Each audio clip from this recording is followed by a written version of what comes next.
Thanks for always keeping it tuned to Smooth 98.1. Love music, love life. It's a Thursday morning, 16th day in the month of January 2025. We've crossed over to the second half of the first month in the year. The way time is flying by. Hey, we need to get that study because I really can't understand how that is happening. But hey, we take things day by day. We try to live through, we make things happen. And of course, we just try to leave our mark. That's the most important thing. Make every single day count.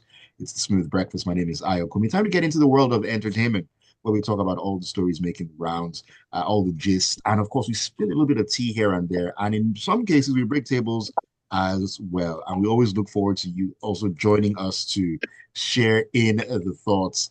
Get your thoughts as well, get your perspective, get your own unique view, because we love to hear from you. So you can join us on WhatsApp on 0809 444 0981, 0809 444 981. That is the WhatsApp number. You should have these numbers down pat already. If you don't, what exactly have you been doing? Anyways, joining me to take a look at the stories in the entertainment world, James Silas, and of course, Oris in as well. Good morning to you guys. Good morning, good morning, Orizi. Good morning, everybody, wherever listening from. I presume this is our first show of maybe not the For first 2025. Grapevine, but our first appearance this year, right? It definitely Exactly, is. exactly. So happy New Year, everybody. Matter of fact, I was prepping to be live on the studio on the first phone, but somehow, some way, the weather. In fact, not the weather. It was I that went under the weather. So yeah, I said it. Yeah, Actually, indeed. village people, Very true. village people sometimes. Ugh. Anyways, Oris, great to see you once again on the grapevine. Indeed. Happy New Year to all of our listeners. And I think we should probably be apologizing that it had to be 16th first before we are appearing all together on the show. So apologies to our listeners. But yes, we are back, and I'm certainly back.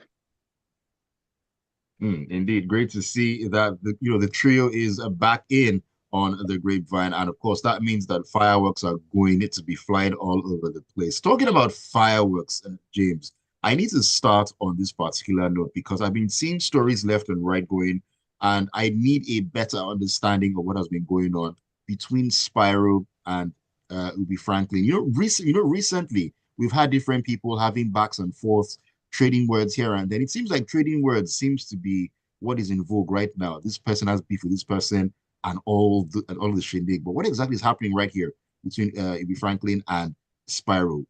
What's going on, man? Yes, so the summary of everything is that it started from apparently they've been, friends, or they've been um probably, sharing creative ideas and everything. And that started when Spyro was signed to Polo's company. And then I think he said one of those occasions they had always brought, or they brought a writer to come and be helping Spyro with his writing and everything. And one time, Ubi stepped in and said, "No, this guy can write. His songs are nice." And from there, they connected and became friends. Anyway, bringing it back to the current situation, Spyro wanted to buy a car from a one of the companies, and Ubi probably had a relationship with either the CEO or whoever that was selling in that company, and Spyro went through Ubi to the company so that he could get like an installment plan to pay, a payment plan for the car, and they did, the business commenced. He paid a part, and then as time went on, um, he eventually paid the balance. Now, according to Ubi, they were supposed to, what's the name? Spyro was supposed to give him 10%. According to him, whatever deal he does with anybody, or he did with anybody, was supposed to get 10% of the proceed, or whatever comes out of that deal. Now, Ubi also had Spyro go to Ghana. According to Spyro again, Ubi said it was Davido inviting, asking him to come. But the main intention of going to Ghana in the first place, that was the impression, was that it was Iyanya's birthday, and they are going to be going to Ghana, and he invited, and then also told him that Davido will be performing somewhere in Ghana, and he would want Spyro to come, perform there as well or come support. And that Davido offered $5,000. Well, Spyro said he didn't charge $5,000 for his shows. That he mentioned that he charges 20 million naira as per Niger, and and but he still went. Yeah, he still went for the went to Ghana, according to him, for Inyanya's birthday. So the events happened. The video performed, and he said, even though he didn't want to go, he was reluctant to go because he said that wasn't his fee and everything, and because of his management and this and that. But eventually, he got to the place anyway, and because he also wanted to do something else with Davido as per promoting his song. That's why he said he wanted to go inside. We'll see Davido maybe after his performance or backstage. And while Davido was leaving the stage, the next thing he heard was the MC announcing that he should. The next person coming on stage was Spyro, and what's his name? Ubi came down immediately and said, "Hey, come, it's your turn. Let's go, go, go, go." And he said, like he said, he couldn't even just say no, and because there were a lot of dignitaries and top shots at the event, and he eventually went on there to perform. After the performance, he came back and then they went back to their lodge or wherever they were staying, and he was now asking for his money. Like, okay, Ubi, I'm done with the thing that you forced me to do, but where's my money? And Ubi said, "Oh, don't worry, they've not sent it. When they send it, I'll send it to you. No problem." And that's carried for a bit, maybe because according to them, maybe I think that conversation started from November. And it was almost November. No, I think the car conversation was November, and then the eventing was around December. If I'm no, I'm really mixing it up. Because at a point he said it was almost 2 months gone. So, but let's just say that the car thing happened earlier, and then the performance thing happened later. And according to what the situation is right now, Ubi is saying that Spyro owes him 10.5 million based on the car that was bought. Now, Spyro probably got a discount for the said car, and Ubi said that he was supposed to get 10%. So that discount that was given to you, that 10% discount that was given to you, is supposed to be mine. So you're supposed to give me that 10%, which was 10 points. So, but now, since Ubi has his $5,000, Ubi is saying that $5,000 in conversion will be 8 million naira. So you still owe me 2.5 million. And Ubi is clearly not accepting this allegation. Yes, so that's where we are right now. It's and if you go, anybody that looks at Spyro's page as at yesterday, he was now pulling out receipts in terms of timelines when conversations were had and everything, and that's how we're where we are. That's why we've had that whole word war between day before yesterday, and probably it might continue today. So that's the news. I just tried to break it down, but I know it took some time. Honestly, I'm like, why would James spend 15 minutes explaining a single story? I'm telling you. That's my own problem here. I don't care about Ubi and. So that's the summary. That's the summary of the story. But this is a terrible summary. James, you're fired. Yeah, that's what you say. And you can't explain anything. You don't even know what's happening. Yes. Let's go. So basically, let me just tell you quickly. Really quickly. Before I leave this, Oris, I mean, I'm not in the music industry or anything, but I know that whenever we talk about an agreement or 10%, 2%, 5%, you can talk about it, gentleman's agreement, but isn't the standard practice or more? Let's put this thing in writing, let's shake on it, let's seal it, and let's know that isn't going to be any issue, because I mean, shaking on it is the problem. There's only one way to go about it. You must put it in writing. That's the issue that's actually happening here. But then again, something like what's his face is saying, what Ubi is saying is not something in a way you can put in writing. He is saying that whatever deal he does, he gets a 10%. Sounds to me to be a little harsh, to be honest. And I should think that the people who are responsible for 10% will be the people who are receiving the money, people who are paying the money.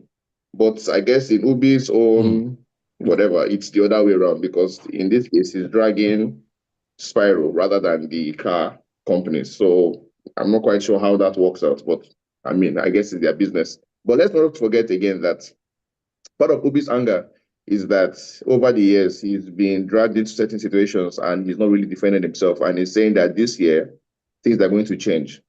I won't lie. Whenever Ubi is in all of these kind of issues, I always suspect that he's the wrong party.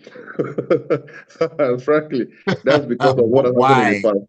No, yes, it's his fault, because frankly, he's been in too many of these situations for me to ever believe that Ubi, as a human being, is incredibly honest. That's really what I think, frankly. You know, there's the issue with Ianya, for instance. So they seem to have settled now. But when when that issue was on, it felt to me like Ubi was just unnecessarily harsh or unnecessarily dishonest with the way he went about his dealings.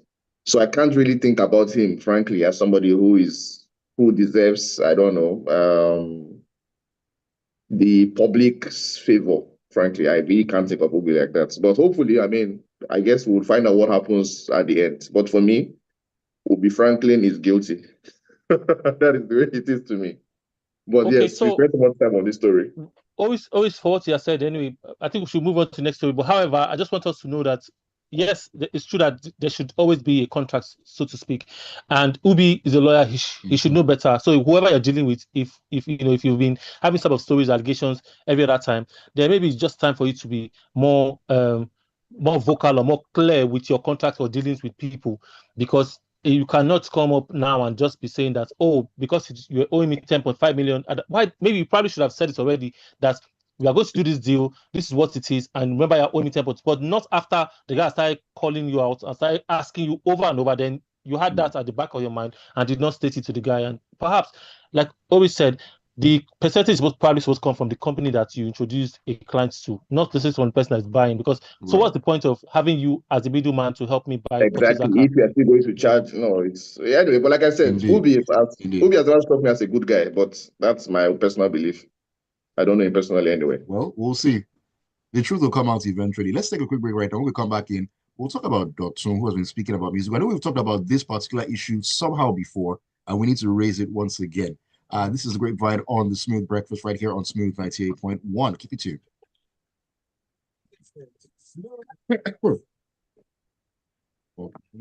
Ayo and James, you people have connived to make Spyro and Ubi the chunk of this program. You are both fired.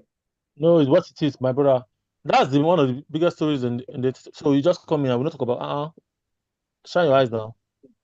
Sorry, I did 15 minutes. Please, you put it away. It was not 15 minutes, it was actually 6 minutes to explain it. 6K. How can it be 6? Yeah. It's 6 You minutes guys now. What time did the show start? technically we just started. We just finished this whole thing now by 8:30. Okay, General. Okay, I get what you're saying. But the story, it doesn't matter. You don't like Ubi, I see. Because you have now No. I declared frankly, him yes, as guilty. He's not guilty until you prove everything.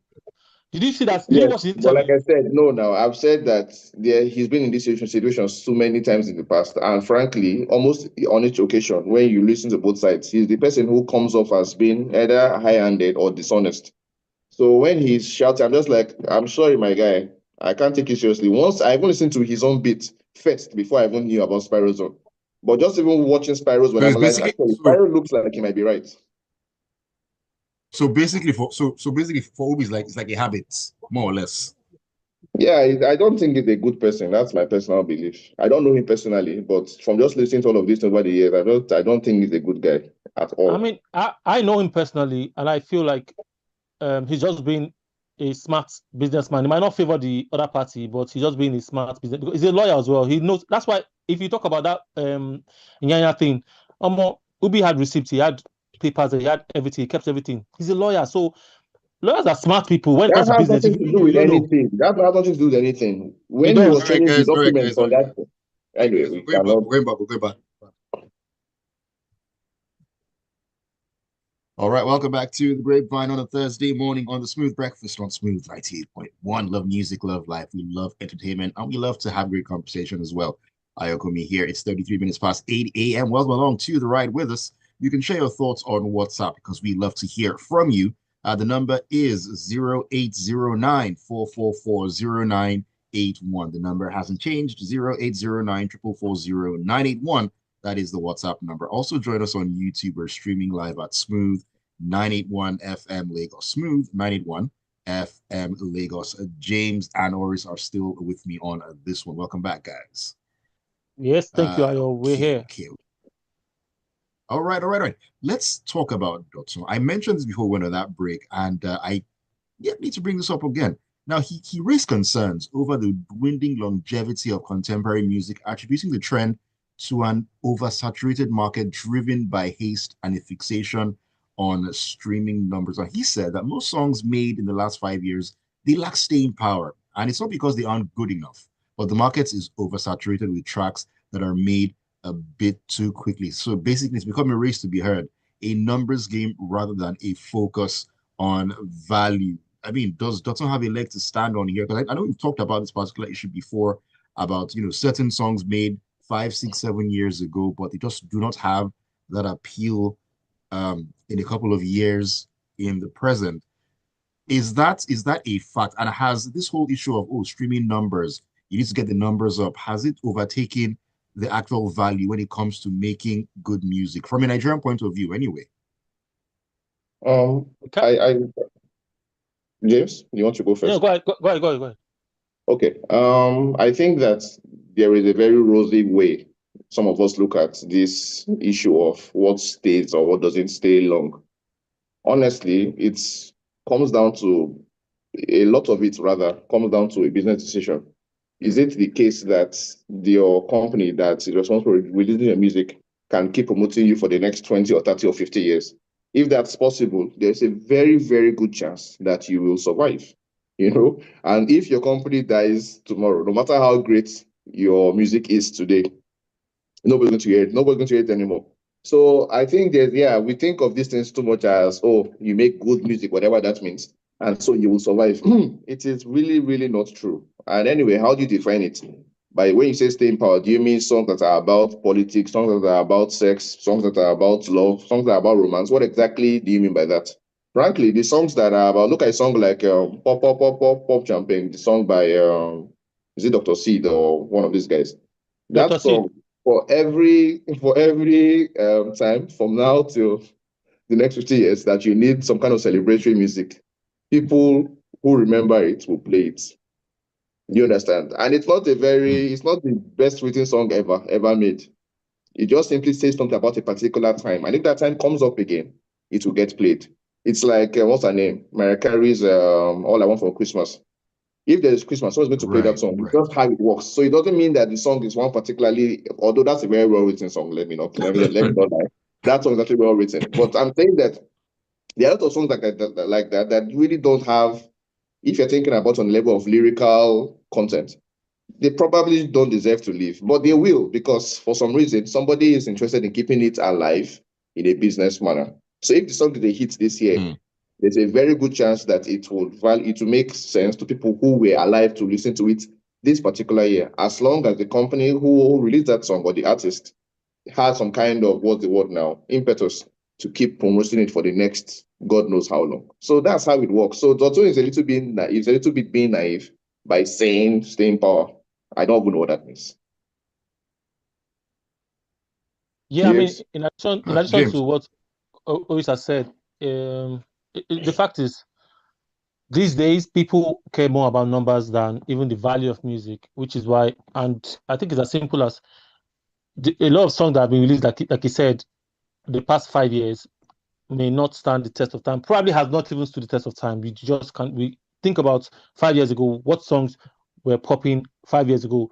But if you mention a few songs right now, if you say a song like African Queen, if you by Super, but if you say this year by J1, if you say Onyeka Onwenu's One Love, like a lot of songs have lived truly the test of decades, But I mean, you have to crack your head or, go and check down your brain to remember certain songs and what they were even about, Now it's about what song is trending right now for people to and even the industry, even the artists, even the careers are not even spanning that long anymore. So I mean, technically, I'm sure is what it is.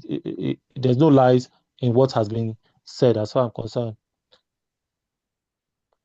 So let's keep it moving. No lies according to James. All right, all right. I mean, two different opinions on this matter. That's what makes it beautiful. Different points of view. Let's head into the US and let's talk about our boy Drake. Yes. Now, one day after dropping his pre-action petition against Universal Music Group, Drake has officially sued the label over Kendrick Lamar's disc record, Not Like Us. Now, he filed a defamation case on Wednesday morning in a New York federal court. Now, claims made in the suit mirror those from the original petition, including that UMG knew that the pedophile claims made on the aforementioned hit were false and defamatory, yet they still chose to distribute the record. He also doubled down on claims that UMG ignored the inflammatory and shocking allegations of the record, knowing it would be a goldmine for the company, emphasizing that they had a financial incentive to promote what he claims are lies. I mean, this is kind of in a way entering what we're talking about before. I mean, UMG, according to Drake, he said that UMG knew that, oh, they knew that these things were lies, but because there was money to be made here, let's go ahead and let's push it, let's promote this and do that. Now, Drake has filed a full-blown suit right now that he's not having it. Oris. I'm not even sure where to begin with this because, frankly, it's like beef.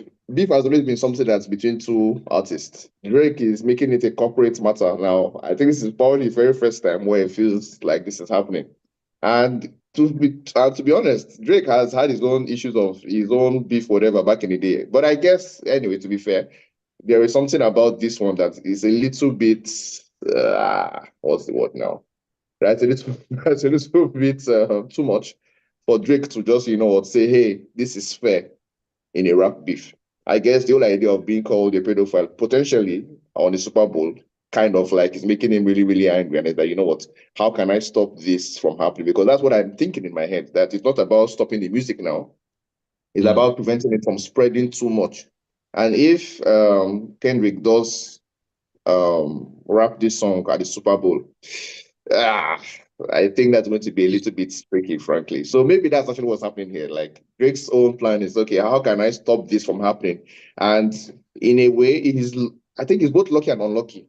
On the one hand, it is his record label, so he has some kind of clout with them. Exactly. On the other hand, it's also like the issue is coming from inside his house. Like, why are you promoting a song that attacks me this viciously at the biggest spot ever, which is, of course, the Super Bowl? So yeah, I do sympathize with Drake in a way, but I'm also surprised that this issue has gotten to the level where it's getting to, what's the word now? It's getting into corporate and legal issues. I thought it was going to be a thing where, okay, you lost the battle. People think you lost the battle. Take your L and sit at home. But my man is not taking the line. And I kind of, I have a little bit of sympathy for what he's going through. Yeah. I mean, it's what it is. Drake lost the battle. He lost the war. He lost the battle. He lost everything. And now, I think he's just being a sole loser. As far as I'm concerned, rap beef has existed since the invention of rap or hip-hop itself. But I've never called somebody a pedophile on a rap record that is this big, James. Bro, they've called worse things. They've called worse things. Think about it. There's nothing worse than pedophile, my guy. There's nothing worse. No, always. I'm not justifying it. I'm not justifying it. Truthfully, I'm saying in terms of the insult, nobody has ever. This is really, really. No, always. They've insulted people. Let me tell you, it doesn't matter what I said. You know what that is now. I know, always. But they've called people other things. They've called them the F word. They've called them the G word. They've talked about. Those are light words compared to pedophile, my guy. No, they've talked about killing people. They've talked about I'm going to release more. They've said a lot of things. So beef is beef. How are we taking the things that they are saying on the record so seriously? Do you know what I'm saying? Rap battles has always happened over the years. If we go into the things that were said between Nas and Jay-Z, there are a lot of horrible things that were said as well. It's just beef. It's just in the record. It does not mean that, you don't hear about yappies. People yap. They'll tell you your mother did this, your mother said this, your father said this, your father did this, or like this. They say a lot of bad things to themselves. James. Yeah. James, we've seen beefs. I mean, over the years, of course, the Parks and the Biggies and Parks that have ended violently and all that. But my point here is that just because other beefs from years back, just because those involved didn't take legal action, does it make Drake taking legal action right? Does it make it wrong? Is it a cultural thing? Is it a moral thing? Or is it, I mean, what exactly could it actually be in this instance? Apart from, is he wrong? And it's not suing Kendrick. Ayo, just to say this, it's not suing Kendrick, by the way. He's suing the record label. So there's a difference there. Yes. You see, he's suing the record label because they are promoting, and then especially with this whole Super Bowl thing. And he puts on them, and I mean, the person that promotes or that manages, produces entertainment at the Super Bowl is actually Jay-Z's company, But of course, they're doing it in collaboration with Universal in this case. And if you still go back to how or why they're using Kendrick right now, even as against using what's his name, Lil Wayne, you know that it's still the same politics of the business. It's still bureaucracy, power tussle, and everything.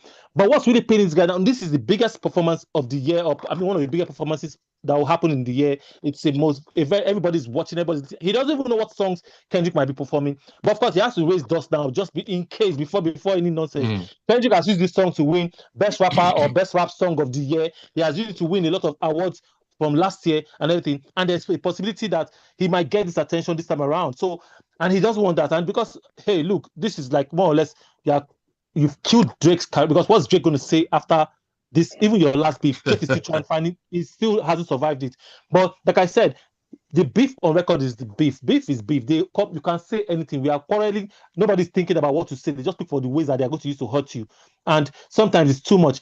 But hey, it's just what it is. But Universal, in this situation, who is managing both parties, probably would have tried to even mediate and say, okay, but look, it is business. I'm not in support of it, but I'm saying that this is what happens and it will always happen. I never like when people say things are just business, when it's this clearly personally injurious. But I hear you, James. Sometimes that beef crosses over into something else entirely. All right, let's do it. Let's thank God that this is not like the 90s where it crosses into murder. This is illegal. So they are solving it in courts. Makes sense more than people taking it out in public and shooting themselves. So this is a whole lot better than it was in the 90s. I mean, there's a message here. This is from okay. There's no name attached to it. It says an oral agreement is the contract, even though it's not written down in black and white. Not sure Ubi is a lawyer. I don't know about the oral agreement being legally binding like that too. I'm not a lawyer as well. And oral, yes, they are correct. But how do you prove it? They are actually, this person is actually correct, but you cannot show it in court. So that produces a problem. Yeah. Better to have it written down, black and white. Let's see it. Even if it's a WhatsApp chat. Francis says. I said even if it was a WhatsApp chat, there would have been something. Right. At least you can see something that shows that there was an agreement somewhere. Francis says, "This is me acting as the judge and jury at the same time. In the case file of Ubi Franklin, my namesake, are not being biased. Spyro, who's your guy? Once you agree with someone in terms of business, stick to your words and agreement and pay your dues and 10%. And he also says, I don't agree with Dotsun's thoughts about music now and streaming numbers, although it helps artists to stay relevant right now. But a good classic song will still strive anyways, and people will still find what they want. In this time, we're still talking about Tubaba, and still my favorite. I got all his albums and refresh myself with good music." All right, Tayo says, I want to welcome you guys back like Aaron Pierre. That's Mufasa. I don't know why. Thanks, I just was. He says January 2025 and receipts are flying everywhere. Instead of legal steps with exception to Drake and UMG, I hope he's not going to get a court injunction to stop the Super Bowl because that's petty. Please, after settling your beef, don't forget to pay your tax. It's very important. It says with Drake's past, he wants to be an ethical musician. Well, Tayo, it's 2025. You got to get with the program. Edgar says, why is Drake so furious and hell-bent to fail? If he sues over lyrics, how about his own lyrics telling the man his friend fathered his child? Isn't that defamatory? Well. Thank you. Says, I guess he's saying that they didn't promote his own, but they promoted Kendrick's. So there's a difference there. So they should promote equally, Abi. Okay. Says what he's saying. And you know that, wait, by the way, there's also the bit where they're saying that, apparently Drake is supposed to renegotiate with UMG about his contract. I think it was a $400 million contract before. So they're saying that if UMG can devalue Drake's music and his clout in public by promoting Kendrick's song, it means that they can renegotiate with Drake on a reduced fee going forward. You understand? So that's part of what he's saying too in his legal case, saying that look, there's a financial incentive for these guys to have promoted Kendrick's music this heavily, as opposed to just leaving it be and seeing what the fans want. All right. Oluwaseyi says, to me, the quality of music has dropped, though. I'm not going to lie. Listen to what is being churned out now, and those are 5 years ago. It's even worse compared to 10 to 15 years. It's worse. The market being saturated is another problem with too many similar sounding artists and songs as well. Songs now last less than a month on the airwaves and on the minds of listeners because very few are unique. All right. And Michael says Drake has a point. You have big head is far from you from you're a pedophile, I beg, or anything goes in the name of yabs. Such songs shouldn't even be allowed in an event like that. Songs are labeled explicit for specific reasons. All right. Thank you all for sharing your thoughts with us this morning. Always a pleasure having your perspective on the show. And thank you so very much, James and Oris, for joining me for the first time in the year 2025. Yeah. Yeah. Thank you very much, Ayo, for having us. Always a pleasure. Always. Looking forward to doing this again next week. And of course, more of this in 2025. All right. Thank you all once again for being a part of the Grapevine and keeping it tuned to Smooth 98.1. Don't go anywhere. The Smooth Breakfast will continue all the way. Great music is coming your way.